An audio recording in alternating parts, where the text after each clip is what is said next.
emergency yung kapatid ko. Kailangan ilabas na yung baby ngayon.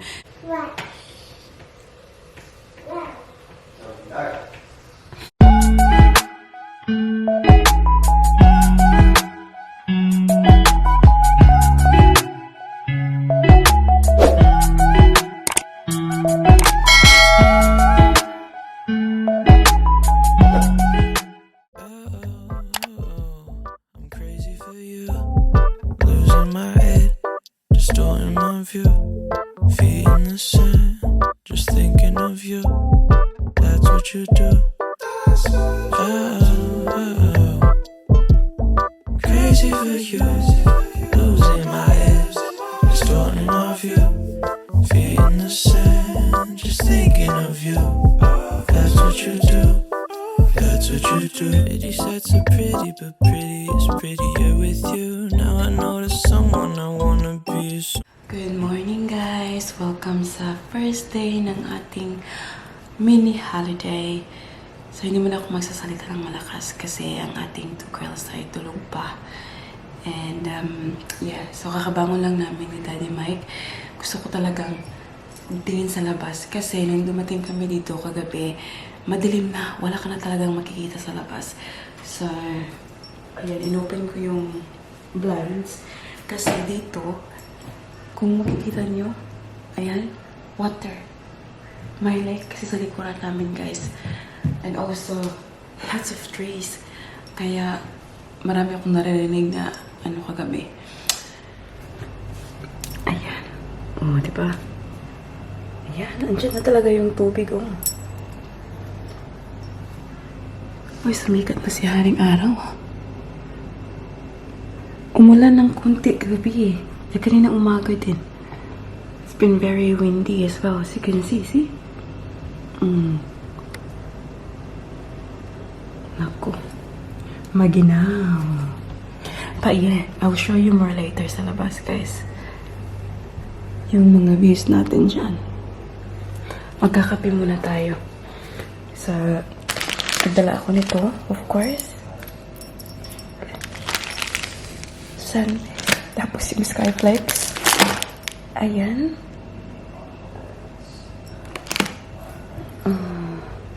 Tapos dito na ang atin. Si Ate Paris natulog sa kabilang kwarto kagabi. Kanina umaga. Bumangon tapos nag-move sa kwarto namin.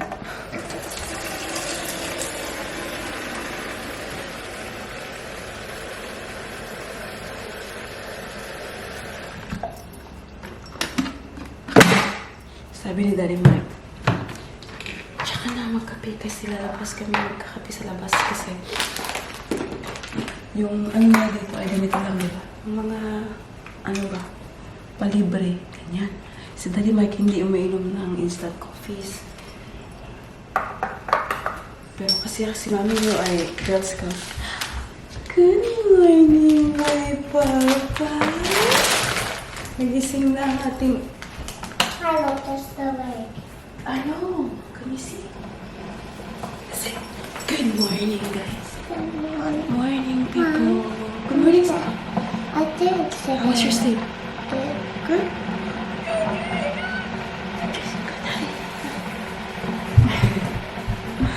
Ang ating baby sila natulog pa.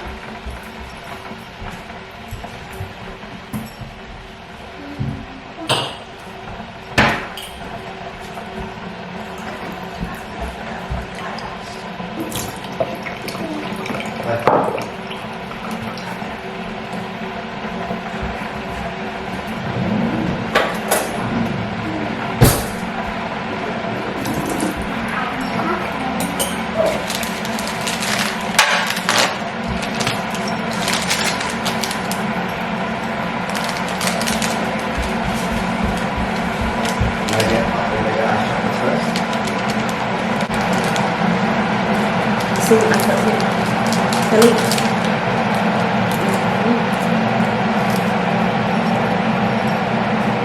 Ano ata?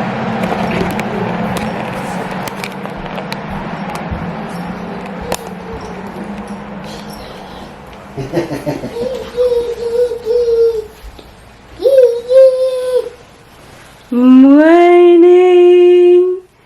Good morning! Who's that big girl? Who's that big girl?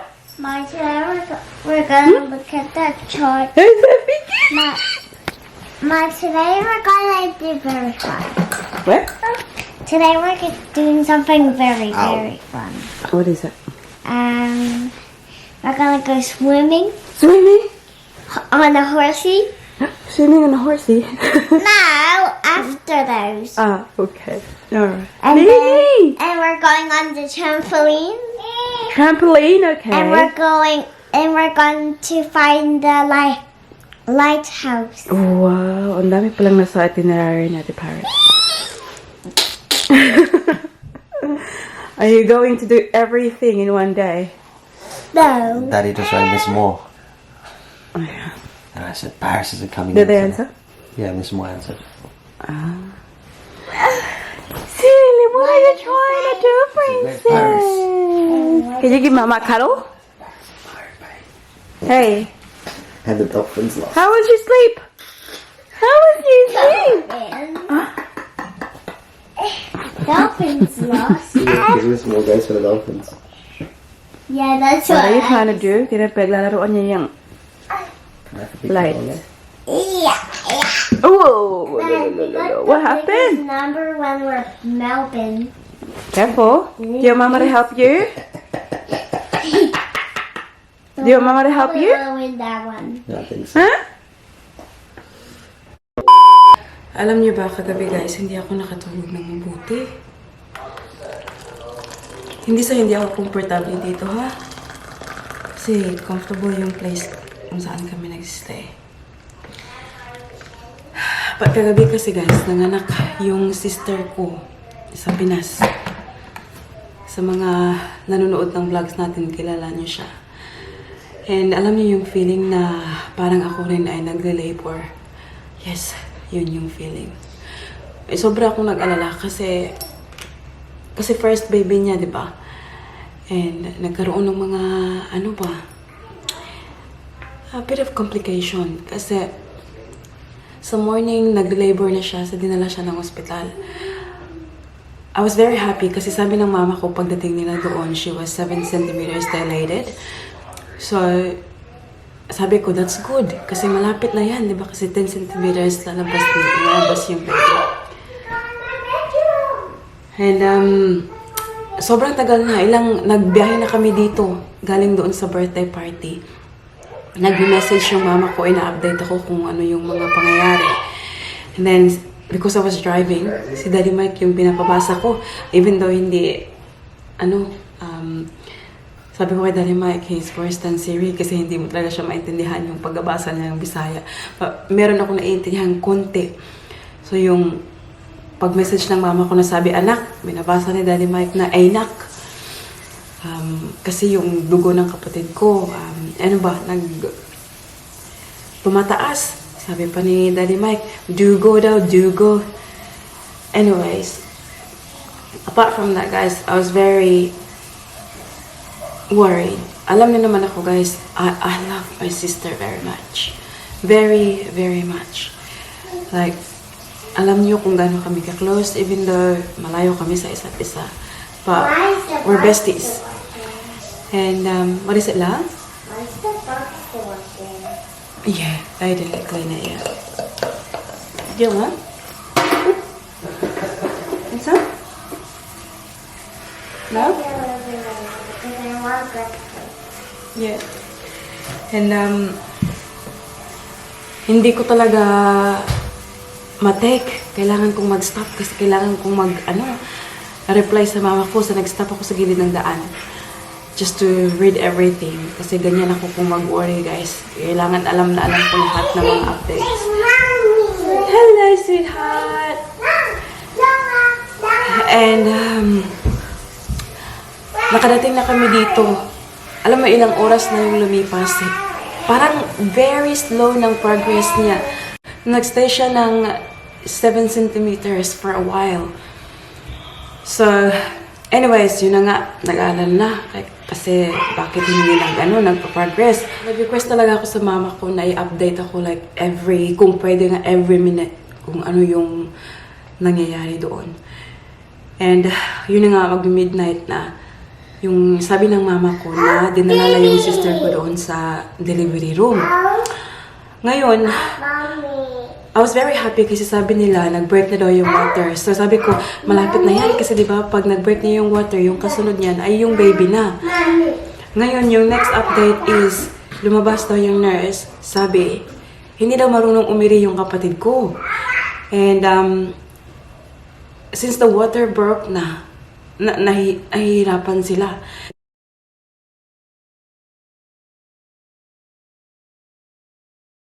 Doon na guys, nag-start na talaga yung heart ko na mag-pump 1 million miles an hour kasi natatakot na ako ba? Kasi alam nyo naman guys, like, giving birth is not easy. Oh my God, like, what happened? I've had two my own and it was not easy at all, you know? Especially sa kanya, first baby niya. So, nag-alala talaga ako ng bonggang-bongga. Next update is, sabi daw ng nurse sa kapatid ko na kapag hindi ka iiri ngayon, ay kailangan kang ECS kasi yung baby ay talagang kailangan ng lumabas. So, yun, yung sister ko na daw yung sabi na, oo, kasi sabi niya hindi na daw niya talaga kaya yung sakit. And, alam ko yung sister ko guys, kung kaya niya ay kakayanin niya. But when she's saying that, you know, hindi na niya talaga kaya yung sakit and also parang mauubusan na siya ng hininga. Sabi ko, sige na dalhin nyo na. Ano pang hinihintay nyo? Kasi especially pag nag-break na yung water, kailangan lumabas na yung baby kasi prone to infection na yung ganyan, di ba? Pag nag-break na yung water, parang yung mga infection ay free nang makapasok doon tapos hindi pa nakalabas yung baby. So, ayun, dinala nila sa pinakamalapit na, ospital na doon pwedeng ECS. At, private hospital yun. So, alam ko, yung mama ko, she's very worried about my sister. As a mom, of course, it's very normal naman yung feeling na yun. Ako nga, kapatid kami, di ba? Siya pa na nanay siya. So, yung nanay ko ay uminom din ng kanyang gamot, guys. Pa-high blood kasi tumataas na rin daw yung dugo niya. Anyways, nung na pumasok, nagsend na picture yung mama ko na emergency, ganito, sinabihan nila ako kung anong name ng ospital. And bumalik sila sa akin, sabi na, anak, ganito kasi kailangan daw nilang down payment na 10,000 pesos. So ngayon, doon ako parang na irita, although alam ko na ganun talaga sa Pinas, kailangan talaga na may pera ka. But sabi ko, emergency, yung kapatid ko, kailangan ilabas na yung baby ngayon. Kasi, pag yung baby na-stuck doon at nakapupo na sa loob, mapupoison yung kapatid ko and I don't wanna think the worst case scenario. So, umiyak na talaga ako. Umiyak, sabi ko, gabi na ngayon, just tell the doctor to do it. Like, gawin na ngayon, we will give the money. Parang gano'n na ba yung sinabi ko? Parang nawala na ako sa utak ko. Parang isave niyo muna yung kapatid ko, yung anak ng kapatid ko, before we talk about money. Kasi parang, alam ko naman, which is very sad. It's so true, but it's so sad pagdating sa Pinas, di ba? Yung mga ganyan. Kapag wala kang pera, sorry ka na lang talaga. Anyways, lumabas yung partner ng kapatid ko. Sabi niya, hindi daw 10,000. 20,000 daw yung deposit. Sabi ko, anong gagawin natin ngayon? Gabi na, hindi ako makakapagpadala.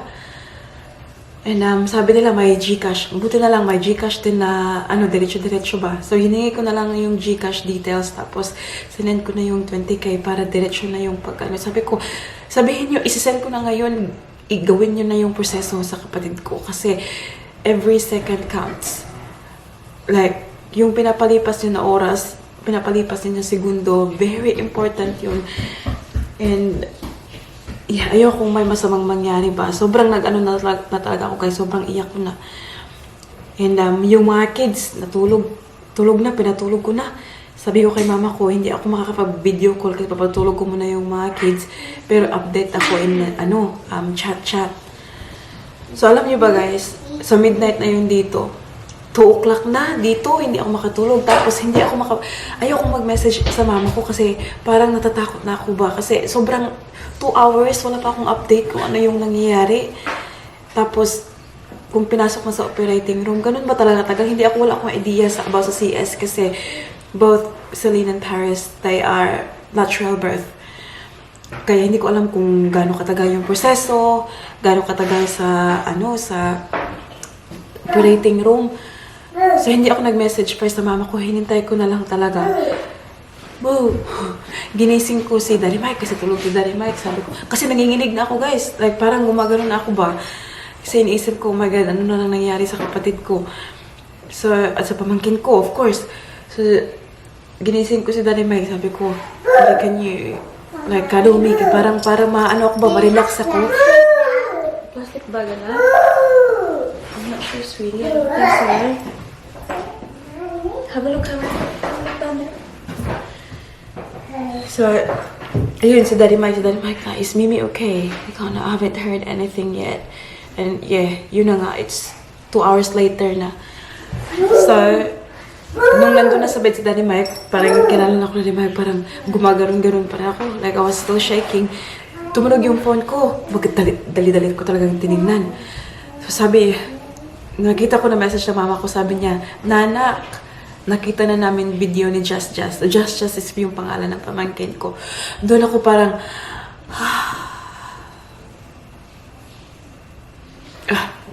parang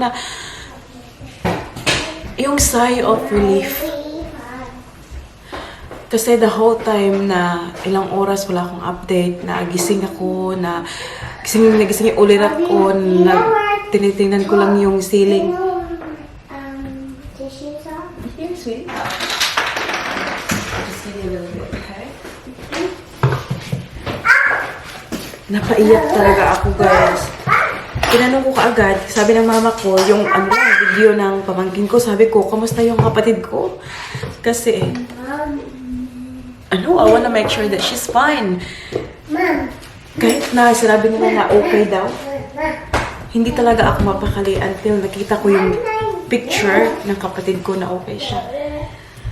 Kasi, ewan ko, siguro may trust issues lang ako ba? Pagdating sa mga ganyan. Sabi nila na okay. Until I see the proof na nakikita ko yung kapatid ko, na nakikita ko yung pamangkin ko, tsaka ako maniniwalang okay sila.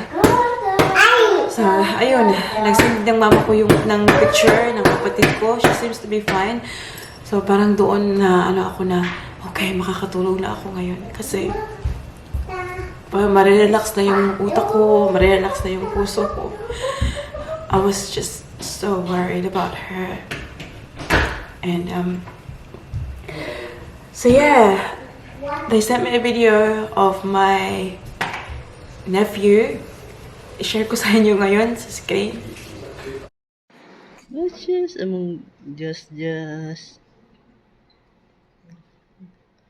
welcome to the world, baby.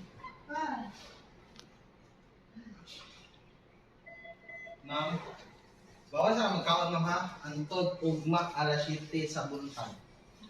Ha? Baby. Then ang mong kaon na ma'am. And I'm very happy.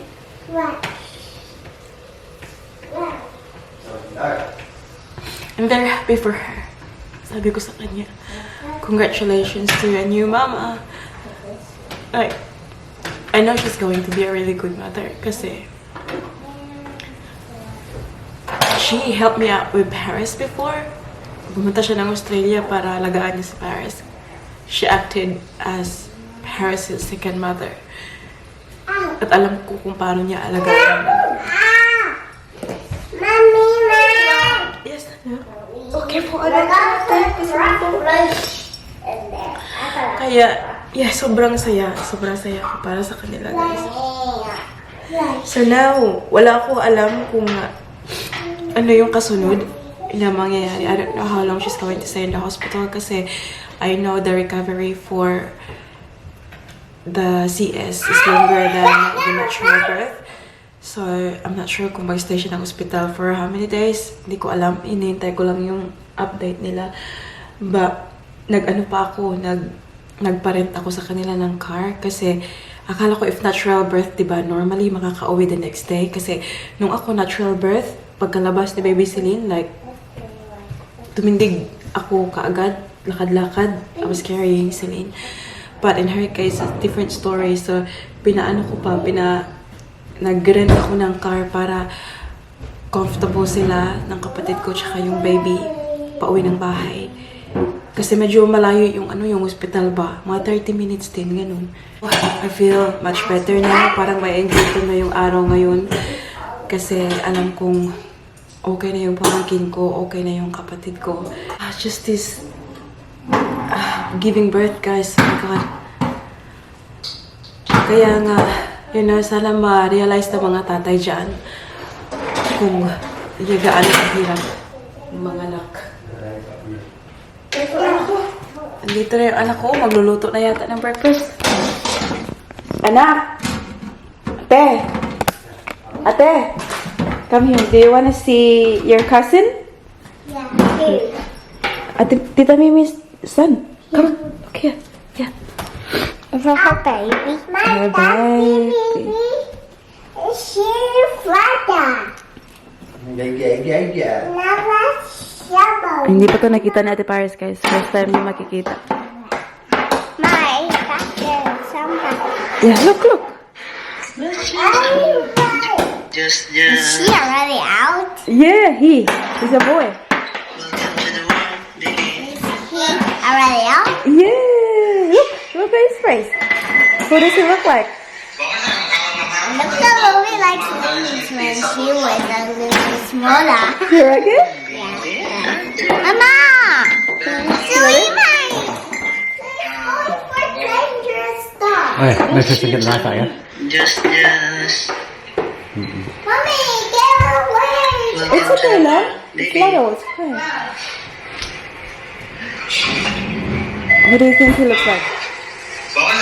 Can't tell yet. It's the baby.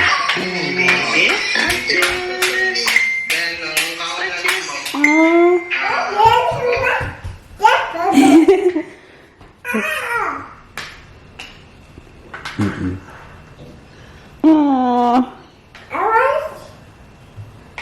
Have a look at this silly Lady. girl. Celine! What do you think you're doing? Oi! Hey, Celine!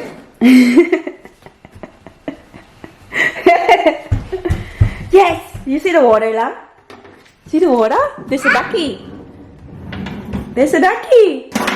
No, Lola. Yeah. No. No. We'll show it to Celine bit. No. We'll see if makakuha tayo ng reaction. What no? Here, look. There's a baby. Have a look at Tita Mimi's baby. Look at Tita Mimi's baby.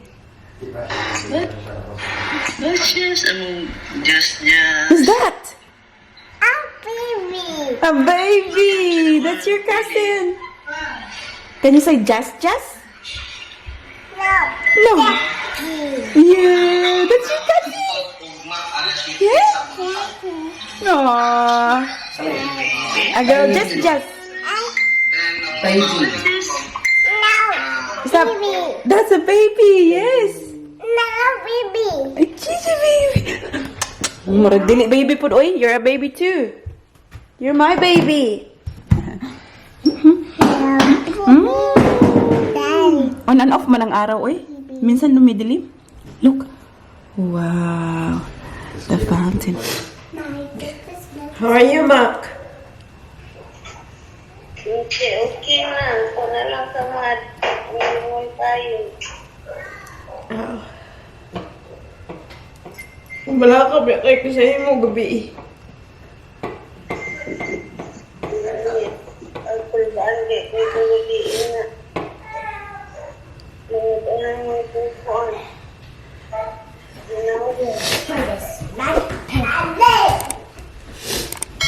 Sige na ko hinakantod na nag-message mama nga. Nakita na nila si Just. Ay pa ko murag kuan ba.